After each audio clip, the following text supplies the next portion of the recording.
ginger, which one is my favorite. So they all look like this. Oh, that's so much fun. How many flavors do you have? And I just reposted the link to Instagram and my Instagram story with the link. So hopefully we got some more people that can see that. So I'm gonna try to keep things going with cross promotion. Oh, nice. Yeah, that's awesome. So, how many categories do you have? Right now the product is in just one category. It's still functional soft drinks. And how many flavors do you have? 5 flavors. Wow. And did you launch all five flavors together, or they came as part of the transition, as part of the evolution of your brand? We actually launched with 4 flavors, and one of those was actually an original that we also had. We had discontinued that, and then we added a lemonade, and then we added a tropical punch. Okay. So we spoke very abstract, high level about the brand, functional teas. I forgot the exact words you used to describe what it does for you. But it was Super energy really, tea. one more time, Super energy teas.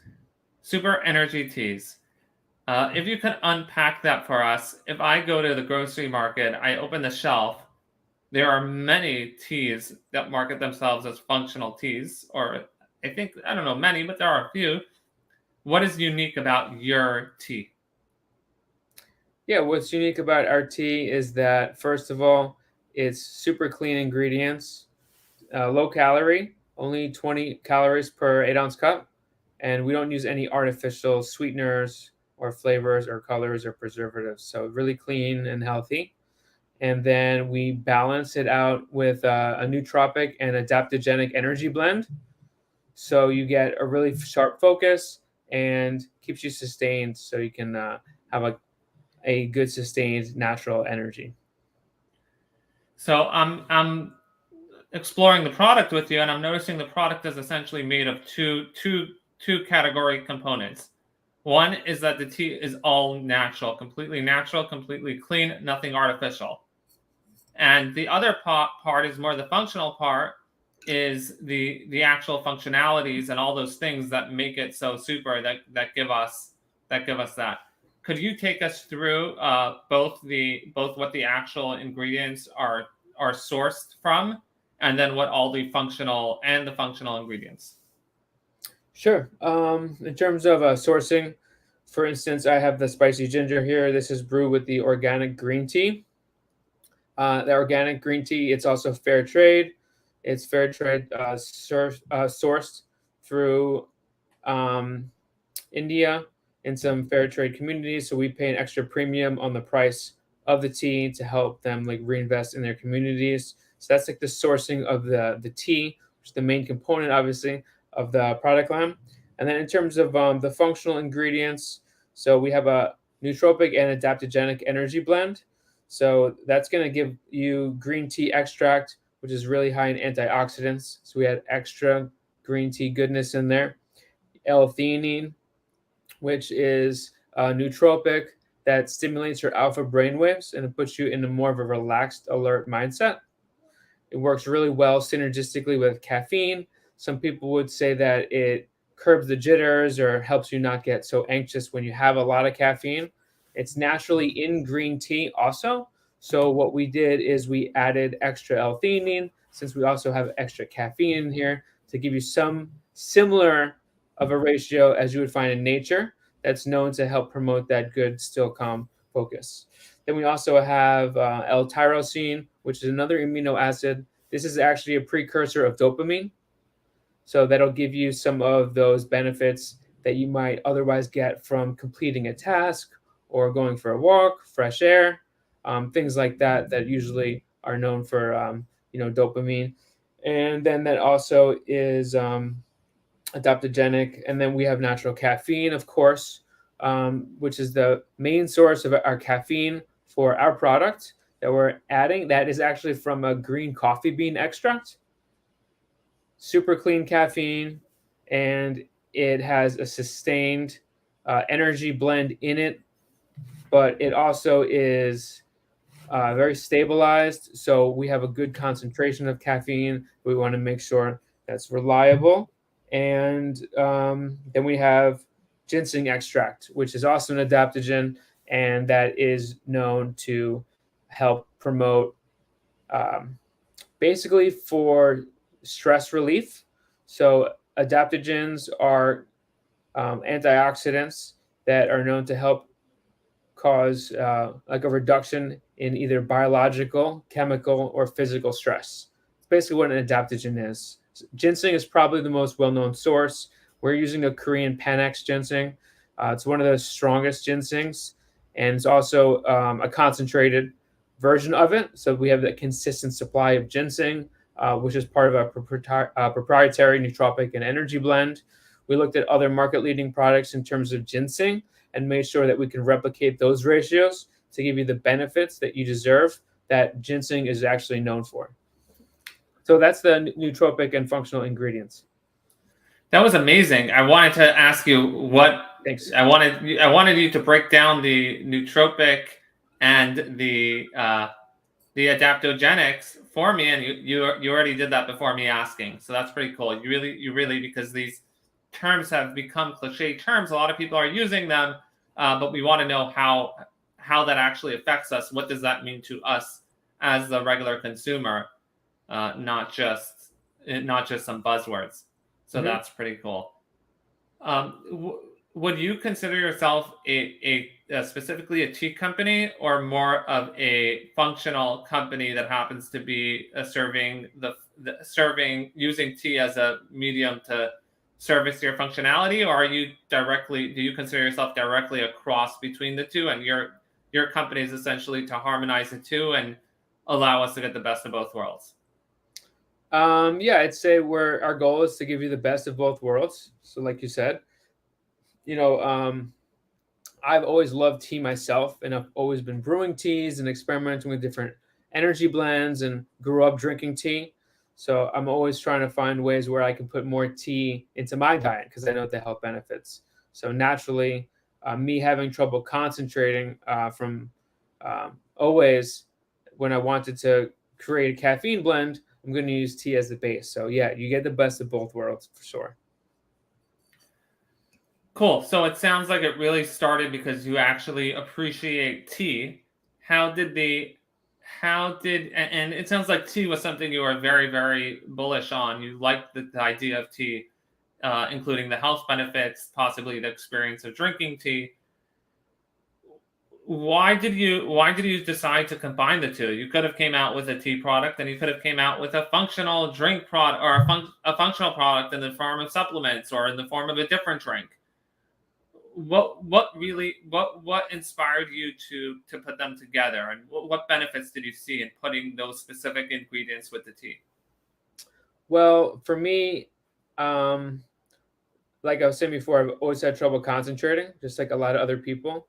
And I was just sick of drinking so much coffee, and I was tired of all the stuff in those typical energy drinks. So I was actually always brewing up my own tea and adding herbs and supplements and experimenting to try to get added benefits. So tea just naturally made sense for me. And then when I became a food scientist as a product developer, and I can get like commercial grade ingredients for like safe, stable foods, that's when I started really experimenting and making a commercially viable product.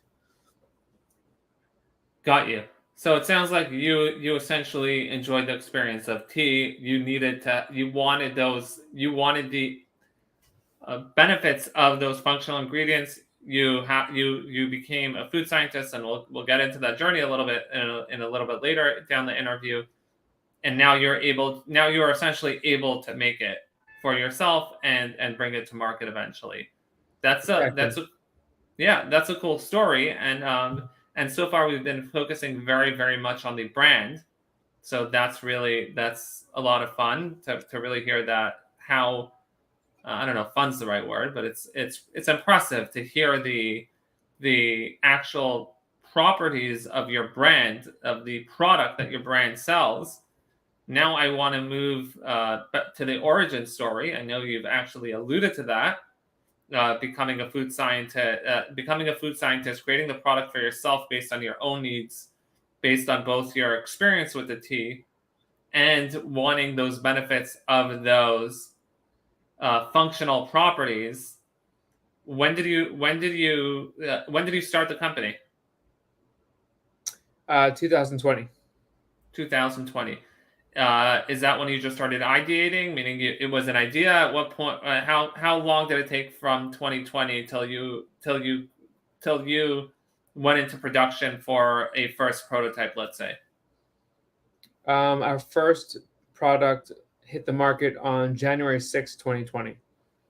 Oh wow! So 2020 is when you actually you actually hit the market. That's when we launched in the actual market. Yeah. Wow. So you've been developing a lot before 2020. Yeah, I was developing on and off for a number of years, probably since even in college, I could say. But as a product developer, I started working full time as a product developer in 2007. So I've always been kind of experimenting, and then I probably got more serious maybe in 2010 when I was adding more ingredients to it. And then when I finally kind of decided to actually launch was August 2019. So August 2019 is when you decided you're going to launch, and then I had a 2020. product on the market in stores selling in less than 100 days, like 90 days. That's very, very quick. Wow. I'm really curious to dive deeper into that story. But first, I want to go into a little bit earlier. It sounds like you were already food scientist before. Right. You were working for a company. You were just trying to get into the career. What was that journey like? Yeah, I've been working for as a food scientist, as a product developer for 13 years already at that point. So the most recent company I had worked in at the time was Nabisco Mondelez. So I got some experience working on very large scale manufacturing from there. And when I started my career, I was working in more startups. So have worked on different types of products and scales in between. What fascinates me is I don't hear about too many food scientists. Obviously, every we walk into the grocery market, and if it's a good brand, they must have a food scientist. What led you to the path of choosing to become a food scientist? I guess I've always worked with food since I got my first job when I was 14 years old, working at the ice cream cart at the County Park Zoo. And I just thought selling foods, specifically snack foods, to people just seemed like a lot of fun. And so when I first had a food science intro course in college, just to fulfill, uh, science general requirement, I was like, this is actually pretty cool because I had worked in restaurants and kitchens throughout high school and in college for extra money and stuff like that to go out. So I've always worked in different places. I've worked on a farm at one point. Um, I've worked as a bus boy, delivery, fry line, and I made my way up to like sous chef at some point. That's another story. But I've always worked in kitchens and stuff like that. So like finding a major where I can major in food that's on the manufacturing side really was appealing to me. I know how tough it is to work in a kitchen for a long period of time in the back. I know it's going to be really really tough, difficult job. So and there's also kind of like this political ceiling, I would say, in terms of working in there versus like a corporate version of the same restaurant. So I wanted to try to get more of that corporate food production experience, so I can make sure I had more options, kind of going at it because I didn't really know what I wanted to get into at that point. But I just knew food manufacturing. Look, food is it's top two biggest industries in the world, so it just seemed like a stable thing that I could try to learn about and hopefully add some value to. I'm going to press on this a little bit because while it's a fascinating journey, it sounds like what initially got you started out in food, a little bit of extra money, extra cash as a teenager, But you did mention that it sounded fun to sell snacks to people. You mentioned your first job with the ice cream shop.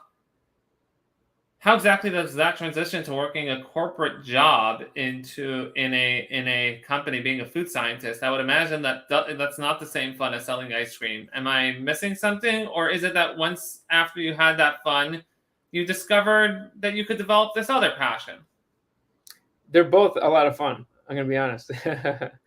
But I had my first job working at a college when I was 21, like professionally for food science. Was at this snack food company in Englewood, New Jersey, called Dale and Thomas Popcorn. So I kind of translated some of like the behind the scenes kitchen experience to working in like a test kitchen.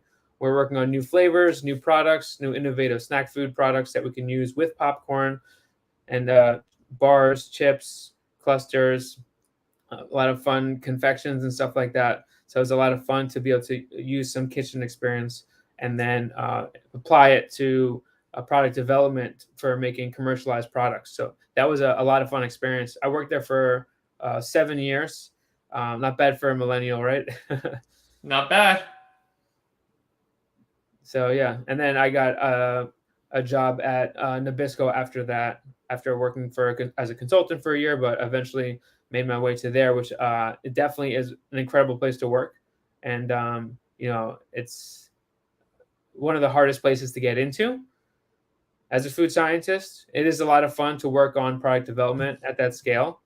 When you see, for me, my favorite part about product development is when you see the commercialization process, right? So like when rubber hits the road, as they say. So to see something that you have maybe worked on, whether you were the first person to come up with it or you're just part of the project, but to see it commercialized and see something coming off the line, especially at like that scale, is pretty awesome to see. All the tiny decisions you make in terms of the product attributes, the processing parameters, and the package design, like you see everything come into play at the same time. It's pretty awesome to see. So it's a lot of fun to work on a project, even if it's just a process improvement project, whatever you see actualized. It's a great experience. I was on the innovation team, which is like where my passion is, specifically working on healthier type products. I'm seeing a pattern throughout this interview.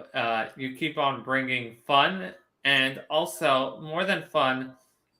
I think fun seems like almost a shallow level word, just to have fun. But it sounds like there was a certain sense of meaning and purpose in really developing your passion and developing the skills and the competence into becoming the best food scientist you could be in order to develop the best products for the biggest companies. Yeah, exactly. I Yeah. always try to surround myself with people that are more knowledgeable, and I was really fortunate to be in situations where I had amazing mentors across the board. From even when I was working as a pot scrubber in like a kitchen, just trying to teach me some grit as a kid, to people that were professional food scientists that worked at Nabisco and Nestle, and who kind of took me under their wing. And so that it's just great to be able to learn from mentors. And so even when I was in Nabisco, I had some great mentors. So I think it's always a good thing to try to surround yourself with. I think it was Warren Buffett who said, if you want to be the best, you got to surround yourself by the best. There's So a famous saying that I don't exactly remember it, but the teacher is there when the student is prepared, or when the student is ready, the teacher will appear. I don't remember that exact saying. Do you think that exactly. you went out of your way to look for a mentor, and you appreciated it, or were you lucky that a mentor kind of just took you under their wing? Well, my first mentor, I was really fortunate that they did take me under their wing, and I was at the right place at the right time, with the right background, with the right attitude, the right distance to the factory. I'm sure that played a role. But in other situations, I have definitely been more aggressive in seeking mentors. When I was at Nabisco, getting a mentorship was really important for obvious reasons.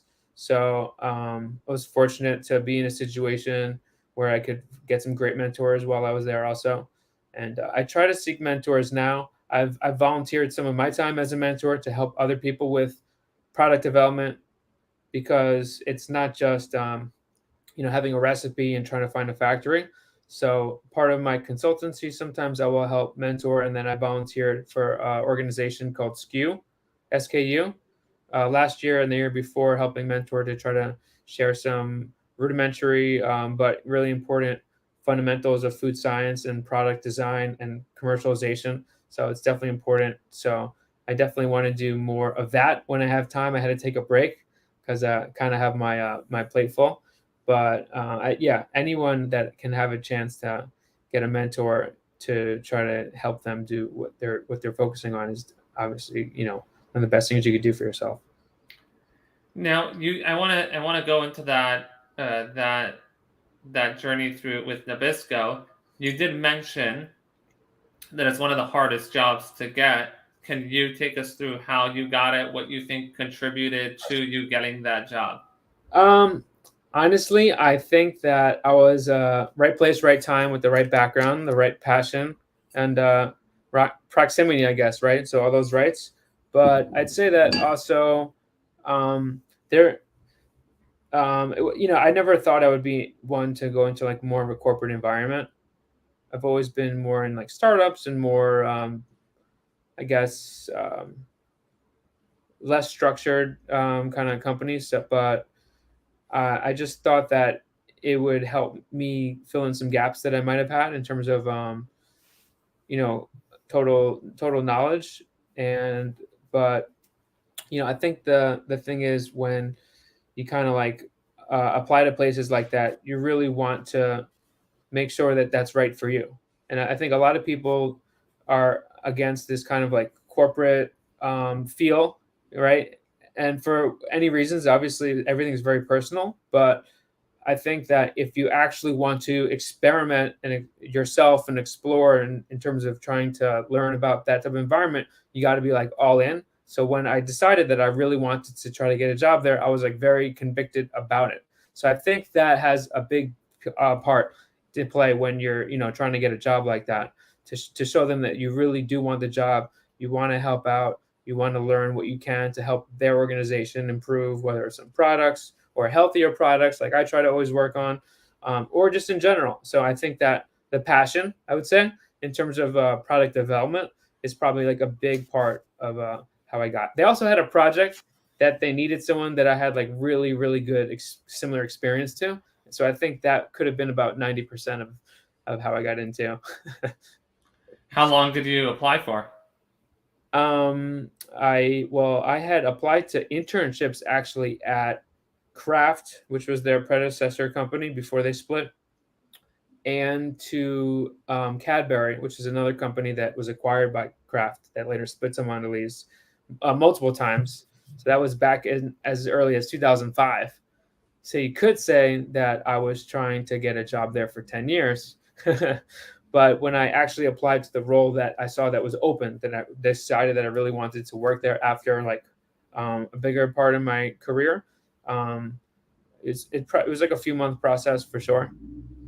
But there's a pretty serious background check, and they want to make sure that everything checks out in terms of your education, in terms of your other job history, and just fundamentals. So it was and then obviously you have to meet with a lot of people. So I had to meet with it's a large organization. They have a lot of liability. You have to make sure that you're going to work well in different settings with different people. So I definitely met with a series of managers to make sure that I got the okay. And then just also, interviews always both ways, right? So you want to make sure that it's somewhere you would actually feel comfortable going. So it's good that there is extra interviews, so you get to see a couple different people that you might be working with for you too. So, but yeah, it was a very intensive process. Most of the people that get hired in that level that I was at the time come from the internship program and kind of like work their way up. And so there's not as many people from my experience from my understanding, that come in like later. So that's why it's like a very hard place to get to. You usually are like brought up into it. Like you get an internship like right out of college, right after college. Usually, a lot of people are getting two internships before you can get offered a full-time job too, or you'll get an internship in a co-op before you get a full-time job. So it's like a lot of rounds of interviewing and to try to see hands-on work experience before you can get offered a job. And then so otherwise, if you have a experience in another corporate structure with a similar type of food product, then you probably have a pretty good chance to get considered. Cool. What I did, there were so many lessons from really this journey through Nabisco, and I know we started with Vibal Energy Tea, but it sounds like this was really part of the journey to get you to Vibal Energy Tea.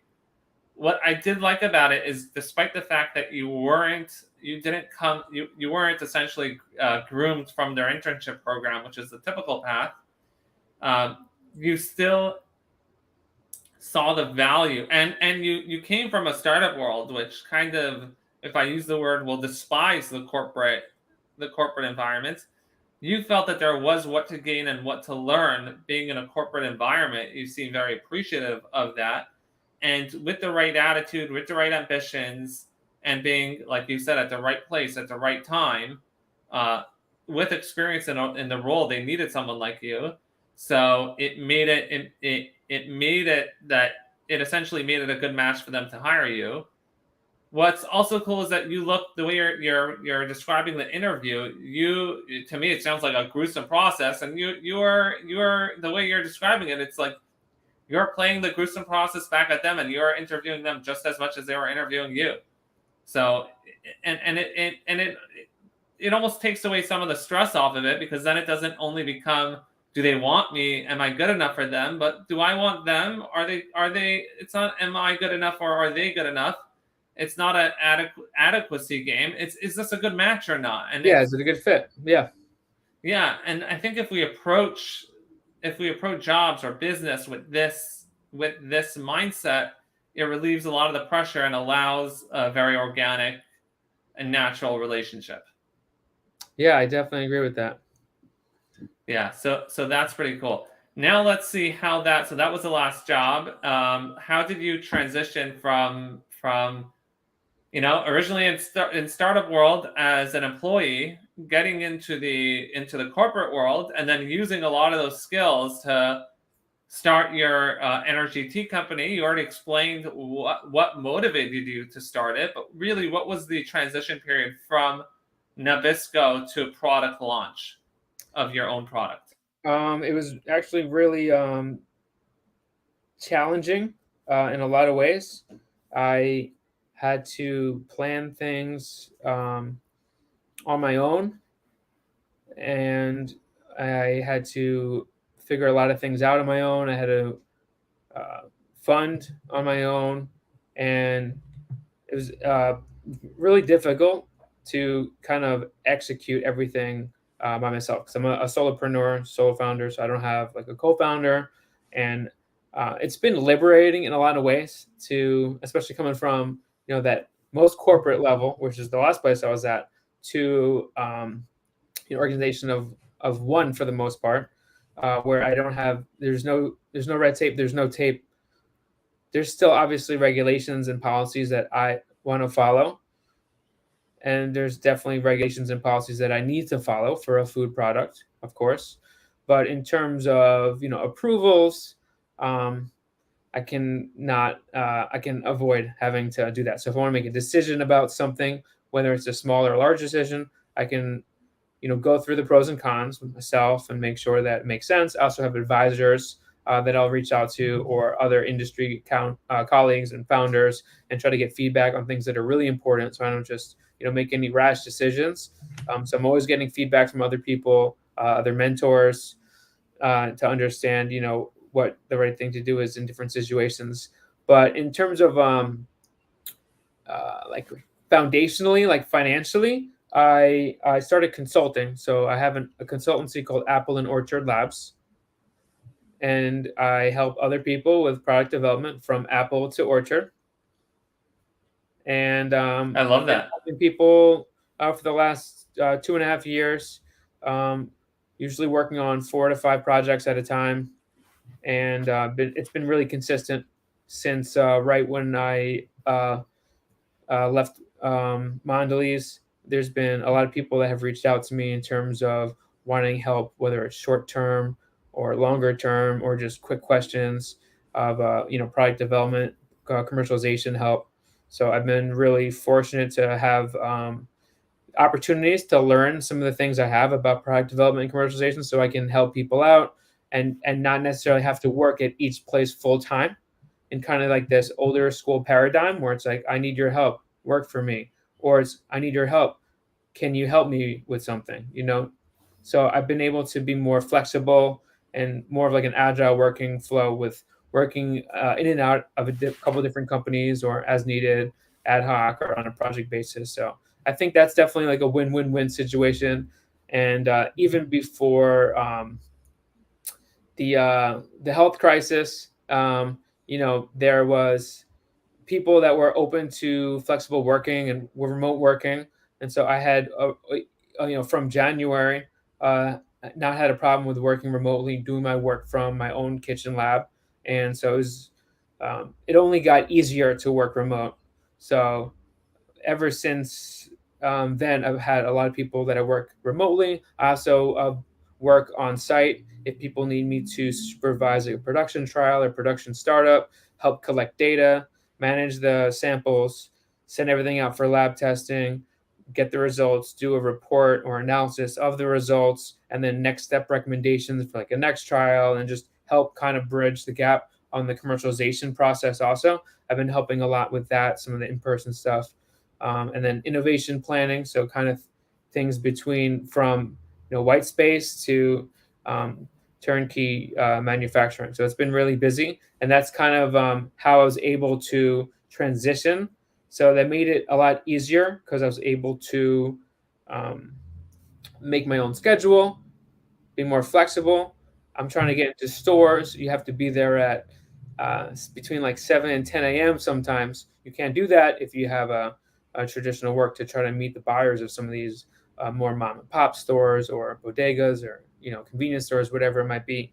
So I was fortunate to be able to have a stepping stone where I can work in a flexible, like part-time situation, but still have some income, and be able to make my schedule so that I can work and then go in and do a manufacturing run or an early morning sales run or something like that, and not have to take time off from work and stuff like that. So that's basically how I've been able to manage it's kind of the yin and yang between when I started in January to now. So that's kind of how I supplement my time. Sometimes it's 50-50. Sometimes it's 30-70 one way, 70-30 the other way. So it's kind of, ebbs and flows a lot. Cool. I do want to dive a little bit deeper into that part. So, at what point did you leave Mondelez? December 2019. Oh wow! So December 2019 is when you left. Already the next month you had it in store shelves, and a little bit before you left is when you started and you got into you were able to launch in less than 100 days. So I just want to see that timeline. Before we get into the product, I want to talk about your consultancy firm. Starting a brand is very, very expensive. I take it that's you said at that point you were self-funded. I don't know if you still are. Whatever you're comfortable sharing, I'm happy you could share. But it sounds like it's real. Your consultancy is really what allowed you to be cash flow positive, or at least somewhat cash flow positive. How did you get those initial clients? It's bringing a product to market is one thing. Selling your services as a food lab or whatever, food scientist, etc. You obviously had a name in the industry. You have the expertise. But was it as simple as listing on LinkedIn that you're no longer at Mondelez and people reaching out to you, or was there a little more than that? I never made like a goodbye poster, I guess, or anything like that. I did take a goodbye picture, so I should actually post that soon. So thanks for reminding me of that. I should write that down actually. But I had people that had reached out to me before I left, actually, so it was good timing. I said at first I was like, let me get back to you. The timing's not good, and then the timing started making sense. Like in August, when I decided that I actually wanted to launch, that's when I got back to people that had reached out to me before. Hey, you know what? Are you still in need? Maybe these couple projects could, work out in terms of timing wise. So that's kind of when uh, the projects came, and then once you have, a couple projects um, to cover even a short period of time, whether it's a couple months or whatever, then I made the commitment, and then I started reaching out to other people that I've known and just catching up with people, letting them know what I'm up to, and people just started reaching out to me. And then I created Apple and Orchard Labs pretty quickly afterwards. And then I started sharing about that, sharing a website, and just, following up with people and letting them know it's like an official thing, and, being more proactive about finding clients, joining organizations, networking. I told you I joined this mentorship program where I was helping out. So a lot of these connections, and just kind of putting it out there. You got to put yourself out there, right? Yeah. Your initial clients, they just came from like just from your local community, local friendships, local acquaintances that they knew what you were doing and they just reached out. Is that how it went? They were professional acquaintances. How did that happen? Yeah, people that I knew from the industry. So it sounds like and that came without a plan. You didn't have a strategic plan. I want to open this agency. I want to open this food consulting business. Let me market it. Now you are being more strategic about it, but it sounds like you just developed the skills, you developed expertise, and you essentially just became the go-to person for that. People knew you for that. They started hiring you for that. Yeah, I also had consulted before between my Dallin Thomas job, Popcorn Indiana, same management company, and Nabisco Mondelez. So I did 1 year of consulting. My company then was called the Snack Lab, and I had a handful of clients I was working with throughout that year. So kind of leaving Mondelez, I already had that in mind. I've done it before. I started a new LLC, kind of a little branding behind it, more branding this time, and more laid out. Like I had a website before, but just trying to improve, and make iterations of optimize, and just kind of have it better messaging. So I was going back to consulting. So that made it a little easier. So I reached out to some people that I knew from back then to see if they needed help, or they knew people that needed help. That year that you did consulting before, do you remember how you got those clients? They reached out. Most of them all reached out to me, actually. And again, I guess you just built yourself up as the go-to person for that. Well, I mean, I wasn't even really, you know, I was working full time before, so I was known as being a food scientist, and I launched a lot of products at Dillon Thomas, Popcorn Indiana. For my 7 years I was there, I launched hundreds of products. So everyone there that knew me knew that we just kept pumping out products in like different platforms. It was very lenient situation, and we are trying to really grow revenue and innovation and trying things and actually launching them. So I got to launch a lot of things. So it was a really good experience. So I think anyone that had known that I was working on something knew that I could actually like launch a product. It's one thing to like work on things, and sometimes you don't have control, right? Going back to me having all control, launch my own products. But in other situations, there's obviously a million things that could happen that could prevent you from actually launching. So a lot of that time is budget, or your contract manufacturing partner, or it could be anything up to all the way. The marketing person has a new initiative that they got handed from another marketing person, and that has a higher potential. And now all of a sudden they have to do a budget prioritization, and then yours that was going to go to launch gets put on the back burner. You can't take anything personally. These things just happen. So that's part of like product development. But when you're in a situation where you can really thrive, which is where I was earlier in my career, and just keep launching things, you get a lot of experience, and then you make a lot of connections, and you can launch a lot of things, then people will remember you for that. Wow, all the pieces are coming together. So it's really fun. For me, it's really fun to really look at the big picture and see how the journey, how one thing led to another, and how it sounds like it was really at that popcorn place. I keep on forgetting how to pronounce it. Dale and Thomas Popcorn. Dale and Thomas Popcorn, that there you became a launch machine, and We you launched a didn't lot of have budget products. constraint. What? We launched a lot of products. Yeah, I guess there weren't budget constraints, there weren't other constraints, and you were just able to focus. Weren't approval constraints. You were just able to focus on launching product. All right, you're nodding your head, so I guess you did. You had to. It sounds like you There's did always have to. there's always some constraints. It's not just just money flying and just do whatever you want. But it was definitely a situation that had a good ratio of wanting to invest in innovation and letting people innovate without having handcuffs on. Which usually you'll find one or the other, right?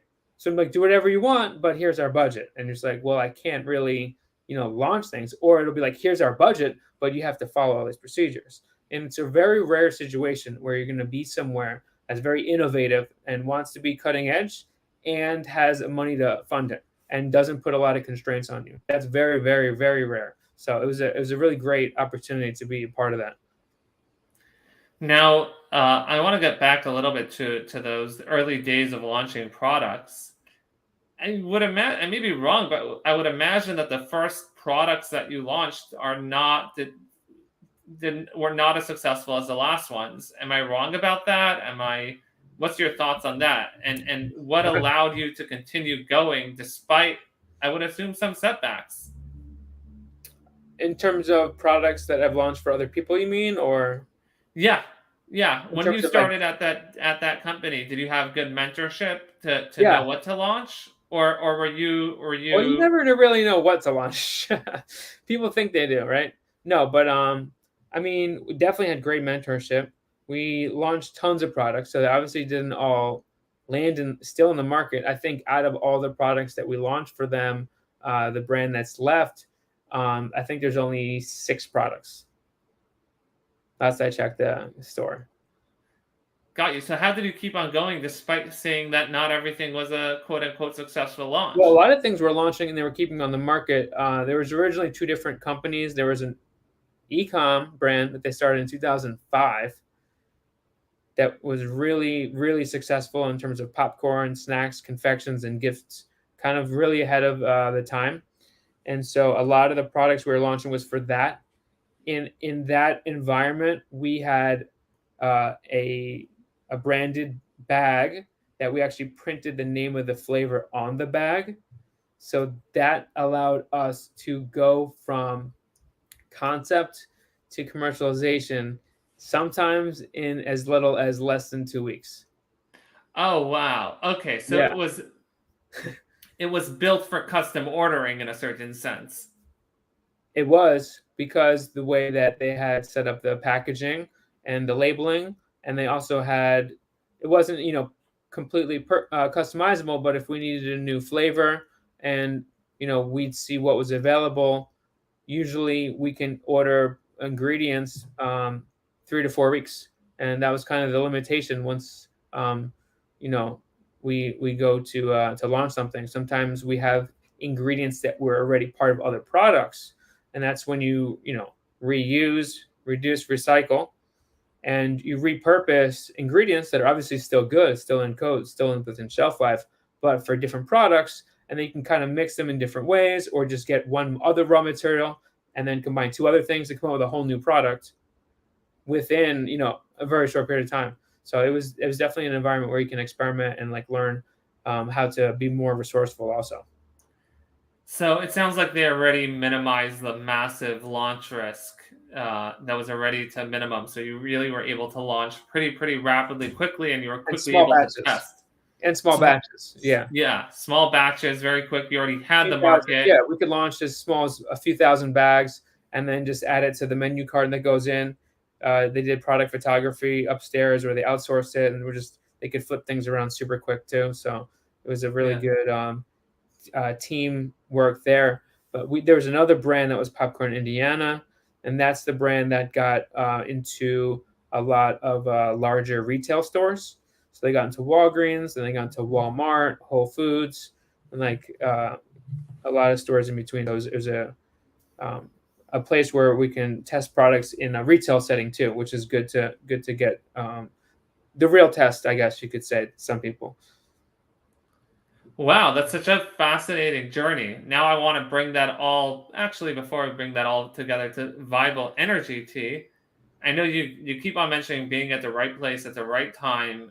How do you think that was pure luck, or do you think we all, or at times in our life, we have the ability to become, to walk, sort of walk into the right place, go into the right time? Is it more of a mindset that you looked at what your assets were, you looked at what each company could provide, and instead of looking at the negatives or what their limitations, you looked on how to exploit their advantages? What do you mean exploit advantages? Exploit's not a good word, it's somewhat of a negative word. um, every company has pros and cons. Yeah, A company that's doing small batch is probably not going to have the budgets that the last company, or that Mondelez is going to have. right. So you're limited by that, but then you're able to do the small batch testing in a very quick and efficient way. I think it comes down to, I know people could say being lucky, or I say right place, right time a lot, just from some of the theories that I've been reading about career success. Um, but I think that it's really just whatever you want to do. Like if you want to work at a small company, get small company experience, and go do it, and then make sure that you can try to gain the most out of the experience. If you're trying to work at a big company, commit to doing it, and then get the relevant experience that you think is going to help round you out, or whatever you want to say. But I don't I don't guess I don't look at it as like luck. I look at it as planning. I forgot where I read this, but where we are today was all based on a series of steps and decisions that we made like 10 years ago, right? And 5 years ago. So I think that it's all like putting yourself in a position that is going to help you get to the next step.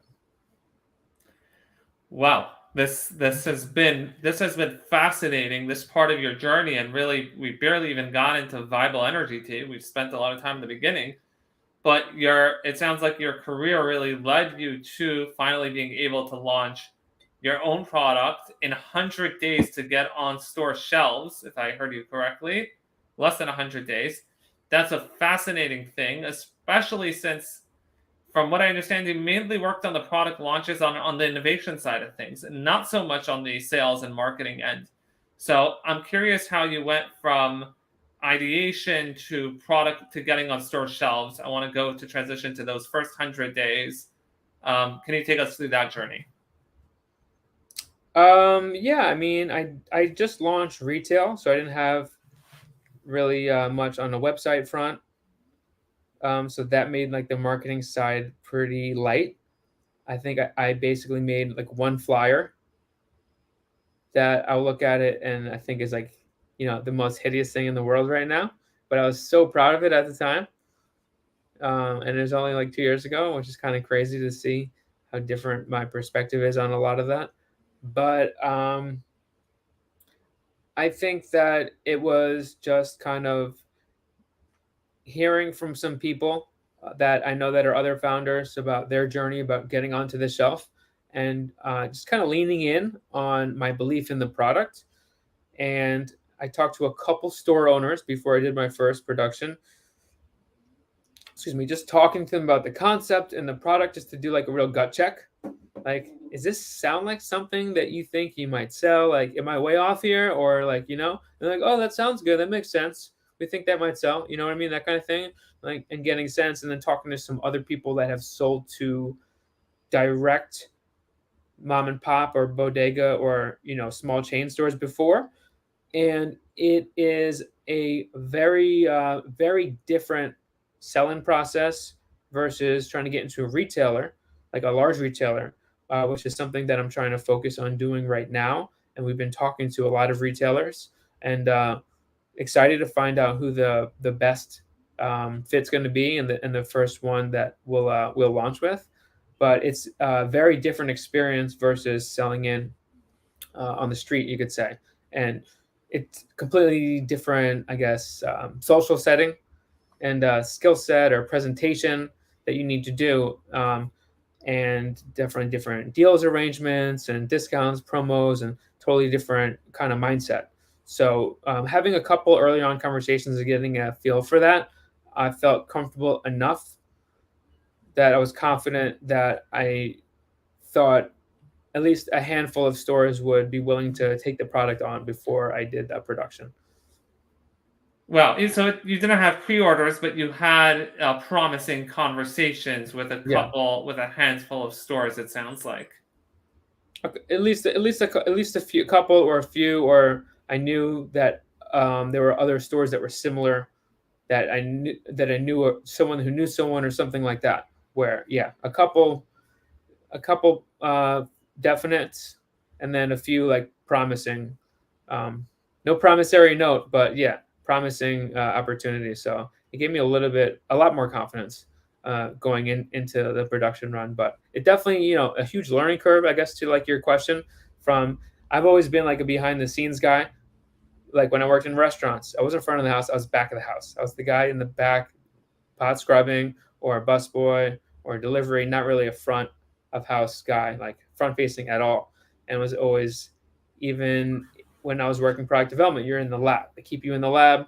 Don't talk to sales. The last two people you ever want to be talking is the product developer and the sales guy.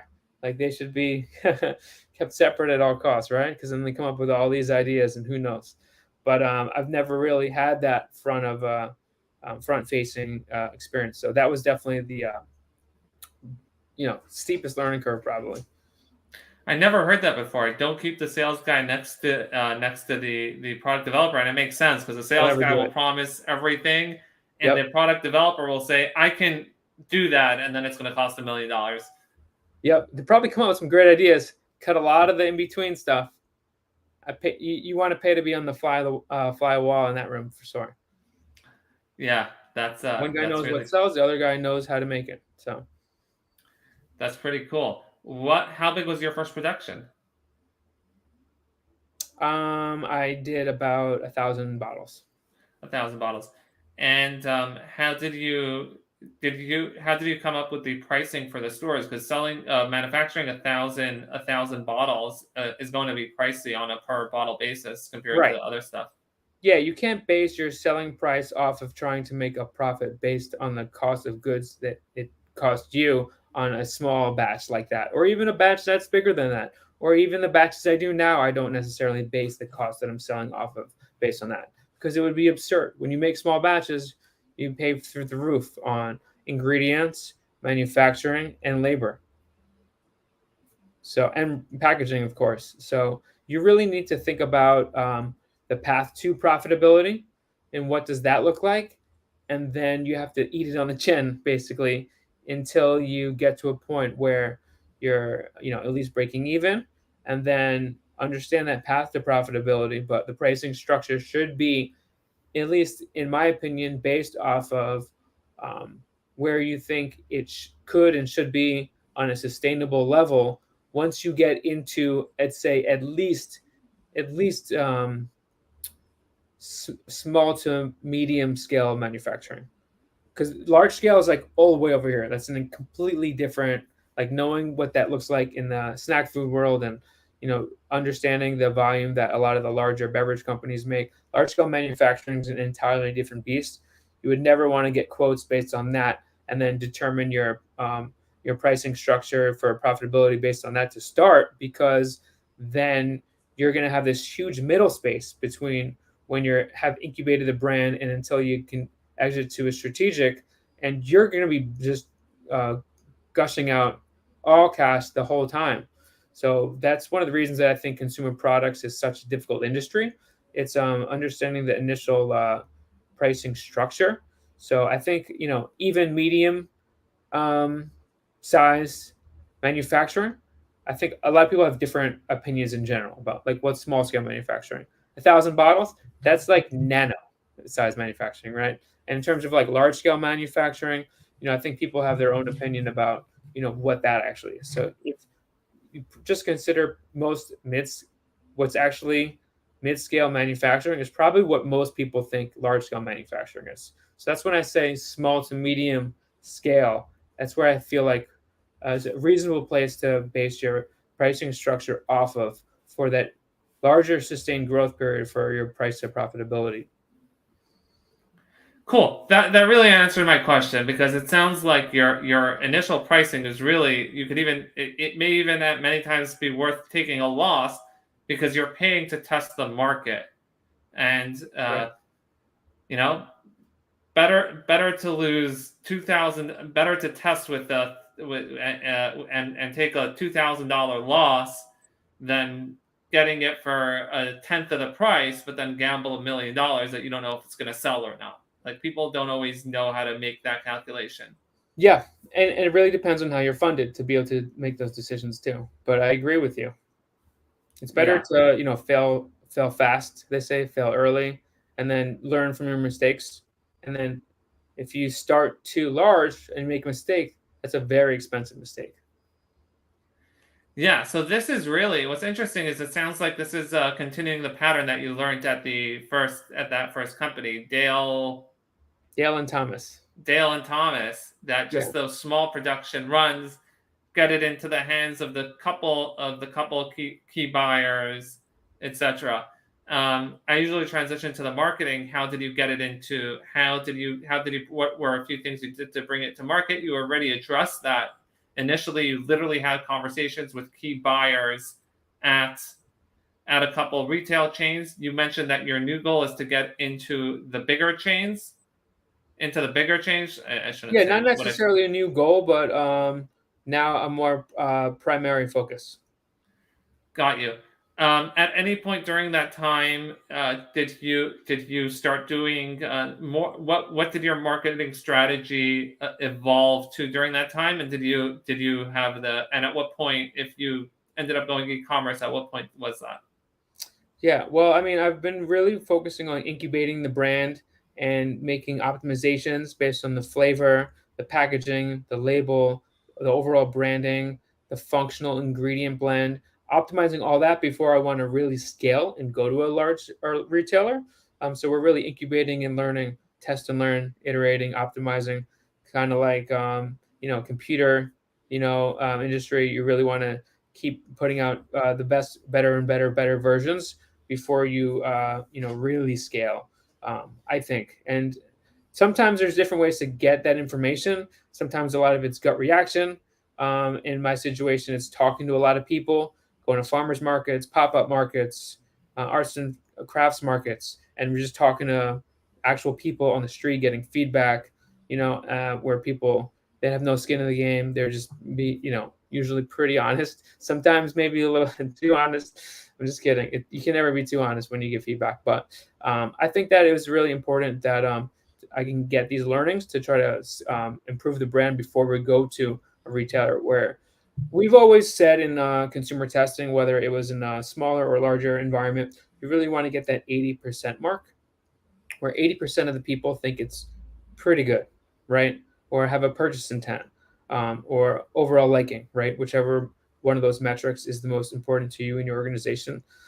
You're always going to have maybe 10 or so percent that think it's too much something, too salty, too sweet, right? And then you're going to have the 10% that says it's not sweet enough, not salty enough, right? So when you hit 80, it's really tough to get past that because there's usually some polarizing uh, component on the flavor that is going to be one way or the other if it's a wide enough net. If you're only going after people that like really salty chips, for instance, then you could probably get to 90, but you have a smaller target demographic. So if you have a reasonable, I think, demographic, you'll probably be shooting for like 80 when you're trying to hit large populations. For sure, the general populations, or even if it's a healthy product, in general, I think that that's a good metric. So we've been getting really close to there from rough feedback from our last iteration. So I'm really excited to, um, have the product at a point where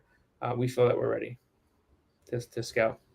So I do want to get into 2 points that you touched on. It sounds like you're consistently iterating. How is that process going? You obviously put the first product out, got it onto store shelves after the first iteration, which I'm sure you did some testing, just family, friends, etc. But how did you collect that feedback and know when to go back to the drawing board and change some flavor profiles, etc.? Yeah, it's a really, really good question, and everyone has their own system. And what's important is, I think, a lot of times going with your gut. Sometimes people rely too heavily on data, and data always doesn't always tell the full story. Sometimes you just need to talk to people and get qualitative information in addition to quantitative information. The thing with quantitative information is it's really expensive. And to do quantitative research right, typically, you have to be pretty formal, I think, and you have to screen for the right people and make sure they're not biased and whatever it might be. Um, because I've worked with a lot of consumer science people when I was at Mondelez and consumer insights people, and I think most people that are in that uh, field would agree that sometimes having data, if it's not the right data, is actually more harmful than having no data at all, right? So you have this report, you're convinced, like, no, this is what we have to do. It says it in the data. We spent $10,000, whatever, on this research, and if it's not giving you the right results because you have a flaw, if it's a fundamental flaw in your research plan, then you're actually going to be drawn to do the wrong thing. And that's when going with your gut's important, because sometimes you get the data back and it doesn't really add up to what what you've heard people tell you directly. So you really have to, I think, go with your gut a lot of the times, especially based on your budget. You don't want to be, just going off results from a study you did that was a low budget study. Not saying that you can't get good results from a low budget, but I think it really depends on the experience of the person that's conducting the research. So I've been doing product development right now, as at this point, for 15 years, right, since 2007. And I think the most important thing is getting feedback, right? And so you have to be really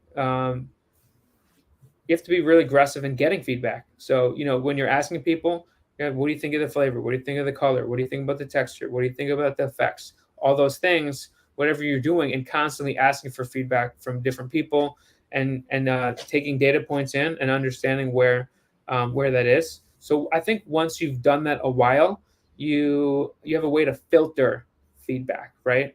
So sometimes you can kind of cast type someone in terms of getting their background, in terms of if they like spicy foods or not, or if they like iced teas or not, or whatever it is. And you can get a sense of what their favorite foods are, or snacks, or drinks. And you can kind of typecast them to a point where when you get feedback from them in your mind, if that's already that type of a person, you can understand for a certain consumer how they kind of feel, and maybe they're representative, or however you want to look at it.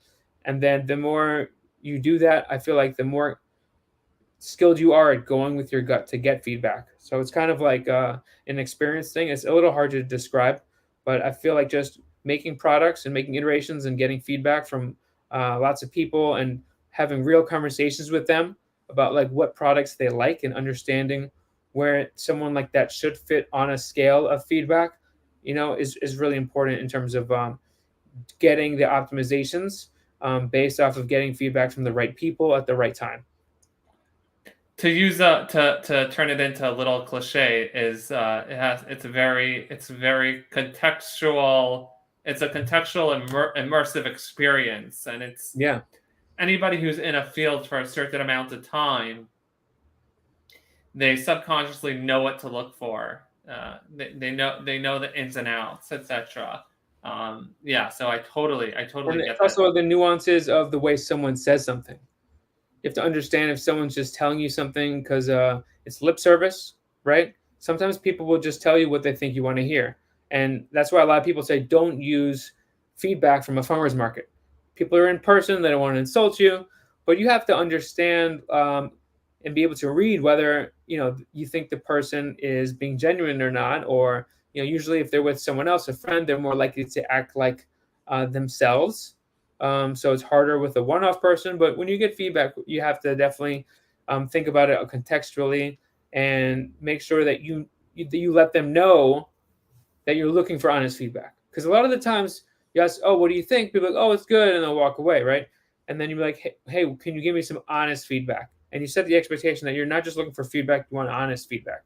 Then I think people are like, "Okay, this guy's not going to care if I insult him." As long as you let them know that whatever they say is not going to insult you, even though they know it's my company and my product. I'm a product developer, and I think I know all the things about developing products. I want to hear the honest feedback. So, and I wouldn't get hurt by one person's feedback because that's just one person. So it's just like someone's like, "Oh, I don't want to make him feel bad and tell him the truth about their product." Well, it's not. There's no absolute truth on the way someone thinks about something or anything, right? But specifically a product, and specifically a flavoring of a product, right? So just because they think they're going to hurt my feelings because they don't think it's good doesn't mean it's not good. It's just their one person's perspective. So you have to let people know, I think, and just break down the barrier, and then that really helps you get that correct submersive contextual experience that you were talking about. No, I loved you. You said that line, contextual immersive experience. I definitely agree with that. Uh, cool. I do. The other thing I want to get to that you mentioned before is that it sounds like you are doing farmers markets and pop ups. So I assume, and even craft fairs, I assume you're essentially paying to get a booth at these places. Yep. And are you, craft? I wouldn't naturally expect a tea brand at a craft space. They're looking for vendors, or you just happen to see a craft booth and you ask them, "Can I be a vendor here?" Like, how does that process go? Or is it both? Um, they're looking for vendors. I was looking for markets. I heard about it, read about it. It's really close in town. The one I do, um, the third Sunday of every month. The next one is September 18th in Hoboken. It's the third Sunday, and it's called Main Street Pops. It's like an artisan pop-up market. So it's in the town that I live. I have an office very close to there. It's not much of a schlep. It's easy. I can bring stuff over, bring stuff back, meet people in the community. Just makes sense. Got you. Now, you did mention you're a solopreneur. Have you ever thought about scaling the pop-ups besides getting into stores, which obviously you mentioned you're doing? You're getting into as many stores as you could, scheduling meetings with the buyers, etc. Have you ever thought about scaling the farmers markets and pop-ups and getting other people to represent your brand? I have thought about that. It's definitely something I would be open to. I've had people approach me and ask me if they could do that. And there are some people that have approached me that I would consider, that have the right mindset that I would want to represent the brand, of course, and that have the experience in terms of sales and are comfortable with that environment. It's a very particular environment. Got to have a very particular set of skills. It's like a very, you know, down to earth environment, and you got to be able to get feedback, and people just ignore you and just not take anything personally, and just be polite enough, but want to be assertive. It's like a very particular type, I think, of a demeanor you need to approach it with in order to be successful in that kind of environment. Even though people are walking by, you can't just assume that they're going to want to just buy your product if it's great tasting. So it's definitely, I think, a very dynamic and challenging environment. So I have people that I met that I would definitely consider do that. So for the next market season, you want to call it, it's definitely something that I'm considering. I would probably lean more towards an agency to manage that versus specific people, just because then there's extra people that are floating around. So if one person decides that they don't want to do this anymore, they want to do it this summer, or they're on vacation, or whatever it is, that there's already backup built in. And it's just peace of mind and a level of, I don't want to say professionalism, but a way of formality. Just keeps things formal. And when you're dealing with, people representing the brand, and when you're dealing with selling products, storing product, all that kind of things, I think that it's worth it to be more formal about that. So I'm looking for the right partner that I think would be a good fit for us, and I definitely want to set that up. I mean, it starts in May, right? So, and there's places in Florida on the East Coast, at least, where you can, get involved in the market season all year. So, looking to get down to Florida actually very soon, just to start selling product in general. So that could be something that we outsource in terms of farmers markets as soon as we get down to Florida. Do you sell? Do are do you sell? I know I asked this before, but I just want to get clarity. Do you sell online at all or not? Yeah, we sell online at drinkvibal.com on our website. You could just Google Vibal Energy Tea. And then we also sell on Amazon. Oh, And so you're accessible nationally for the consumer. yeah, we've sold product in over almost 40 states. Are you able to do distribution nationally or only in specific regions? Right now, we're just doing distribution in North New Jersey, Manhattan area. And are you doing that yourself, or do you have a distributor? I did just get a distributor a few weeks ago, and so we just started working with them, and they're in over 1,000 stores. So we're looking forward to growing and scaling with them. Got you. Are they just your region, or they have ability to go nationwide? They are focusing on our region, but they do have capabilities to go nationwide soon. It's just not something that they're set up to do right now with our product. But I think that it's definitely a possibility for the future, or for other regions, we might have a different distributor set up. Like I said, for Florida, for instance, that's going to probably be a different project. Wow, that was quite a journey so far. There's still more questions I have, or more curiosities. I know there's a tremendous amount of brokers that get you into mom and pops. It sounds like you've been doing it all yourself. Is there a specific reason you've been doing it yourself? Have you spoken to brokers? What's that balance like? Um, Getting a broker early on is really tough because it's a very expensive. Typically, brokers work off of a percentage, and so whatever that percentage is, um, let's say low to mid single digits, right? Um, if they're not recouping that on a monthly basis from you, um, based on your sales to start, they're just gonna charge you per month, right? And so now you have to put up all that money that they would have been getting at the level they want to get to do that job, right? So, however many thousands of dollars that is, if they're not able to recoup it from actual sales cash flow coming in, then you have to offer it up. So, that's not something that I want to budget for, or I should budget for at this point, from my perspective at least. So, I am, yeah, focusing on doing that myself. I know that it's definitely something that most people would outsource, and there's a lot of agencies that do help out with that sort of thing.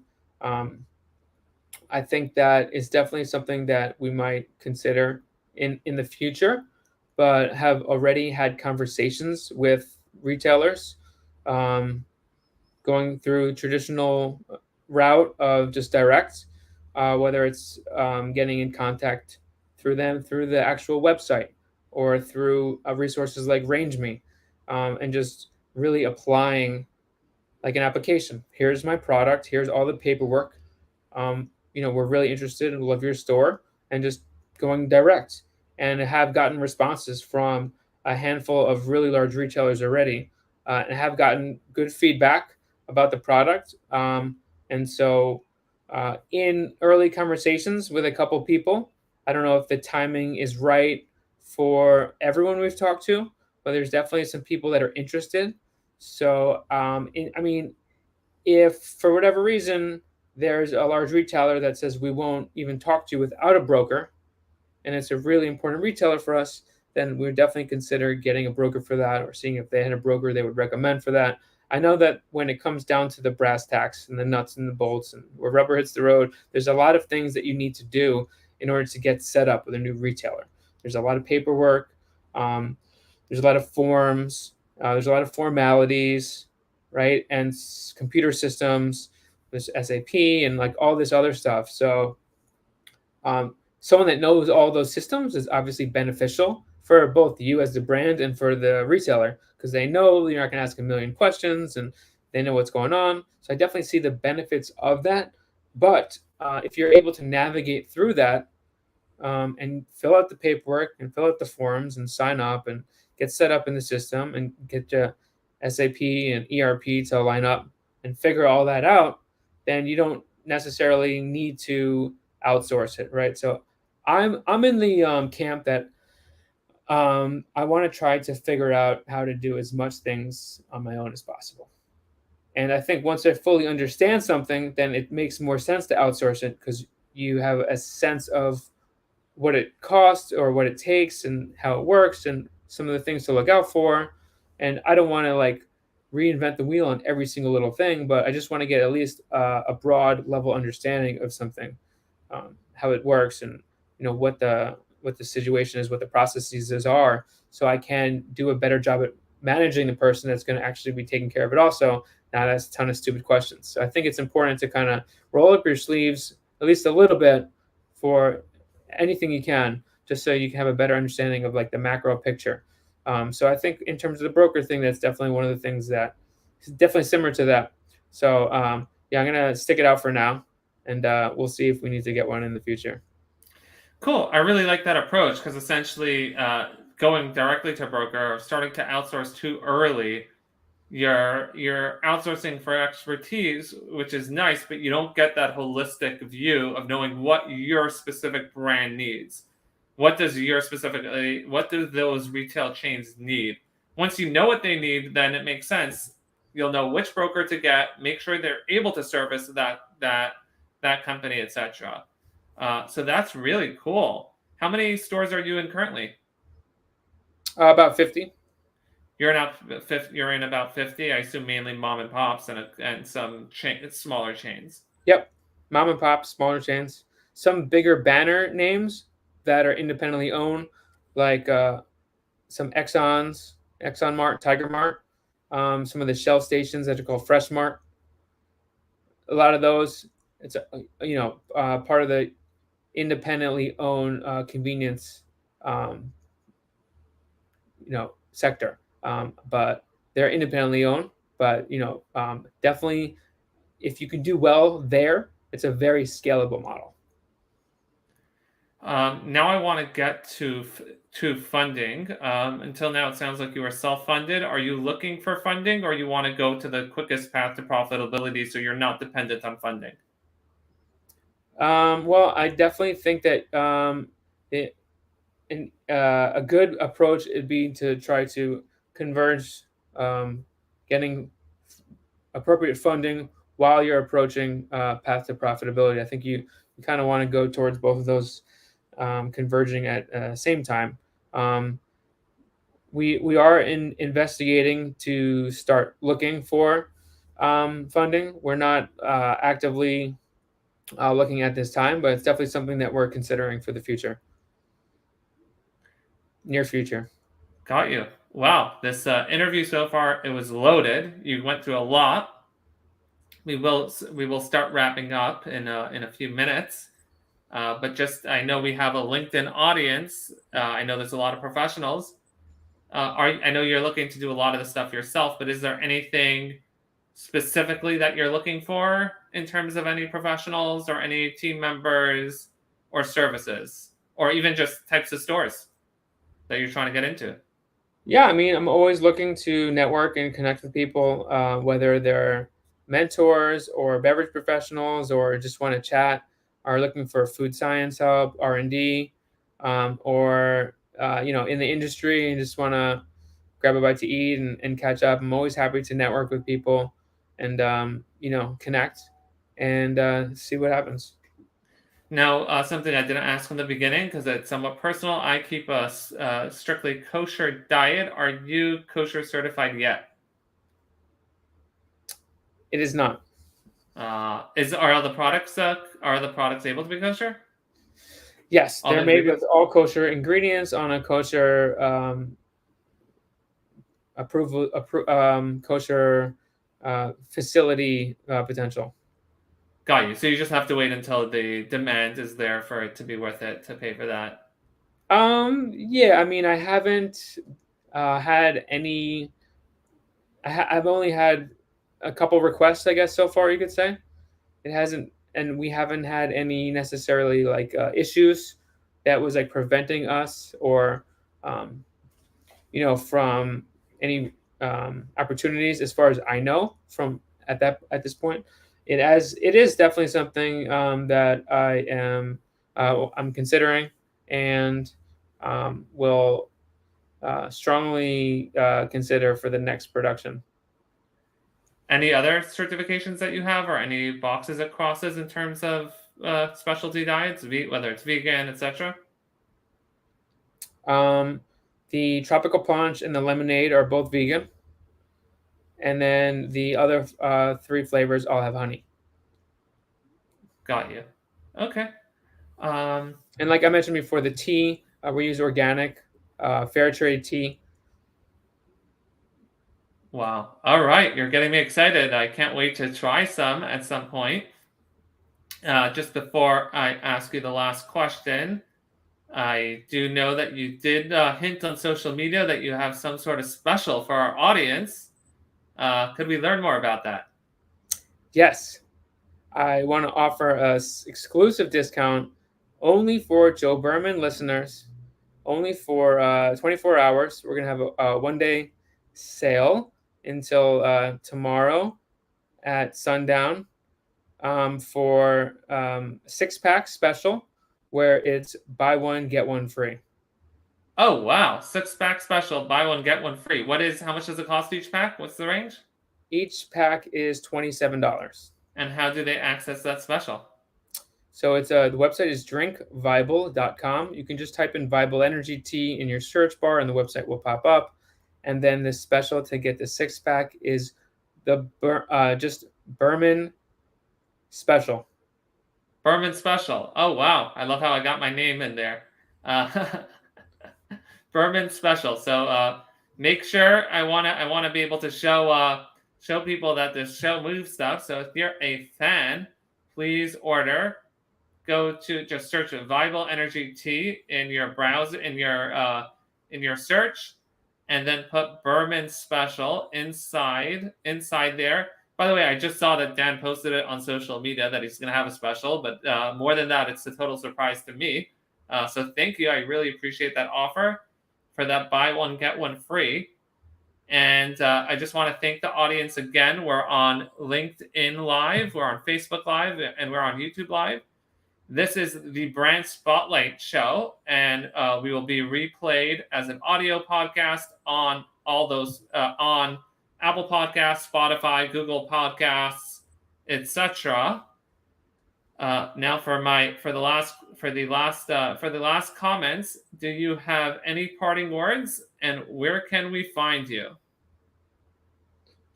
Parting words are to try to put yourself in a position where you too can be at the right place at the right time with something that you're passionate about, so you can learn something that excites you and try to do something that you think is going to help benefit other people, so you can um, follow whatever you think that is something that you're interested in doing, and think about 5-10 years from now and where you would want to be, or what you would want to be able to make or create or share with people, and think about some of the steps that you think someone that wants to do that might take, and take them yourself, and stay always good vibes. Where can we find you? Yeah, it's drinkvibal.com, or you can type in vibalenergytea.com. It'll go to the same place. Cool. Thank you so much. Thanks, guys. Thanks, Joe. I really appreciate you having me on. It's great to chat.